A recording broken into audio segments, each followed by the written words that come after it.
Assalamualaikum warahmatullahi wabarakatuh. Saya Arfandi dan sebagai kepala sekolah Ikrar kepala sekolah di Provinsi Bangka Belitung. Hari ini saya mencoba untuk memaparkan video untuk pembelajaran saya. Yang pertama, untuk rencana proyek kepemimpinan saya mengambil masalah yaitu kaitan lemahnya pengetahuan tentang siswa yang ada di SMA Negeri 1 Sumeneb. Kemudian bagaimana dengan solusinya? Solusi yang saya terapkan yaitu menggunakan pembelajaran bermodel STEM dan soal bertipe AN untuk mengatasi lemahnya permasalahan pada pengetahuan metafungsi tersebut. Kemudian tujuan dari RPK ini yang pertama adalah untuk meningkatkan pengetahuan metafungsi tersebut melalui pembelajaran STEM. Kedua, mengaktifkan siswa dalam pembelajaran dengan STEM tersebut. Yang ketiga, untuk meningkatkan nalar siswa mencapai dengan metafungsi dengan soal bertipe AN dan PISA. Yang keempat, untuk meningkatkan mutu pendidikan yang ada di SMA Negeri 1 Sumeneb. Kemudian untuk indikator keberhasilannya, jadi dikatakan siklus 1 atau 2 itu berhasil dengan 2 indikator. Yang pertama, pembelajaran yang dilakukan oleh guru itu menggunakan model STEM. Yang kedua, soal yang diberikan oleh guru itu bertipekan AN atau menggunakan tipe PISA. Kemudian adapun langkah-langkah yang saya lakukan, saya menggunakan 2 siklus. Yang pertama, sebelum saya menggunakan siklus yang ke-1, saya melakukan persiapan dengan menggunakan Focus Discussion Group Discussion atau FGD, yaitu penguatan kepada guru bahwa seperti apa pelajaran STEM itu dan soal bertipe PISA AN dan PISA tersebut. Kemudian setelah saya berikan penguatan melalui FGD tersebut, saya akan melakukan supervisi pembelajaran di kelas sejauh mana guru melakukan pembelajaran STEM tersebut dan soal bertipe AN kepada siswa. Kemudian saya akan analisis hasilnya. Jika seandainya guru tersebut belum mencapai indikator yang kedua indikator tersebut, yang pertama belum pelajaran STEM, yang kedua belum menggunakan soal bertipe AN atau PISA, maka guru akan saya panggil dengan menggunakan penguatan personal, pemanggilan personal atau bimbingan personal yang saya lakukan pada siklus kedua. Kemudian pada siklus kedua juga sama, saya akan melakukan supervisi juga dengan 2 indikator tersebut. Apakah guru sudah melakukan menggunakan pelajaran STEM atau soal bertipe AN atau PISA? Seandainya indikatornya belum tercapai juga, maka saya katakan bahwa gurunya lulus atau tidak.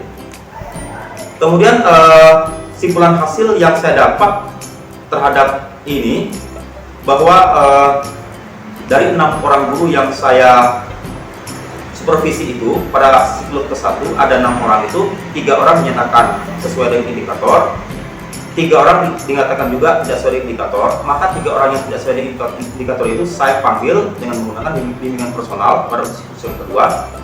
Kemudian pada siklus yang kedua, saya dapatkan hasil bahwa 2 orang sesuai dengan indikator dan 1 orang dinyatakan tidak lulus pada indikator tersebut.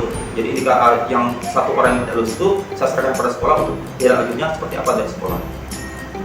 Kemudian hasil akhirnya saya dapat pada RPK saya ini, yaitu siswa akan termotivasi untuk belajar karena mereka dengan STEM mereka akan menggunakan proyek, mereka akan membuat proyek. Mereka akan bahagia di sana, kemudian mereka akan bertanggung jawab, mereka disiplin, mereka akan mengadakan kolaborasi, dan mereka akan sampai nalar mereka dengan soal-soal bertipe AN dan PISA.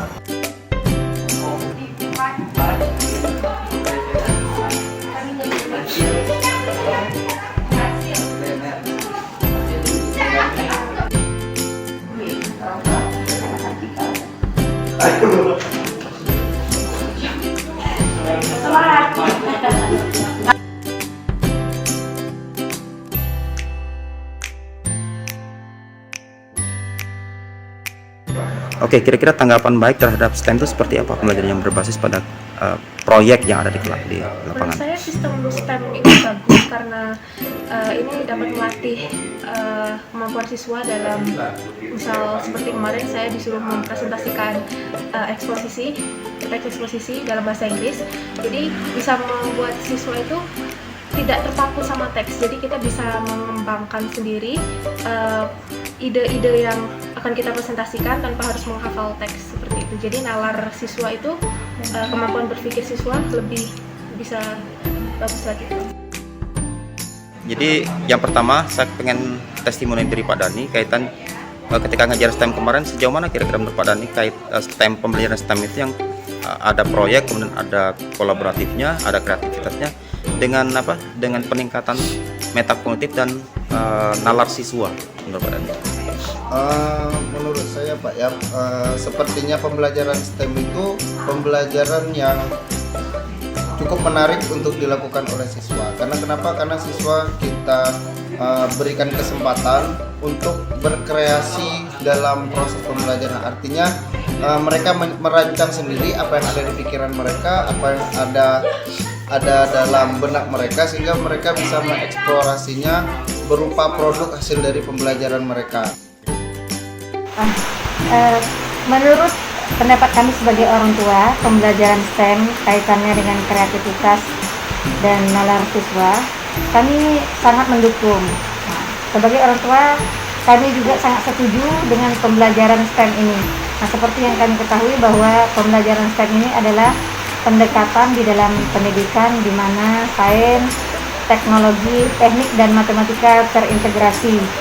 Dengan proses pendidikan yang berfokus pada pemecahan masalah. Jadi memang anak-anak kami dituntut untuk berpikir kreatif dan inovatif.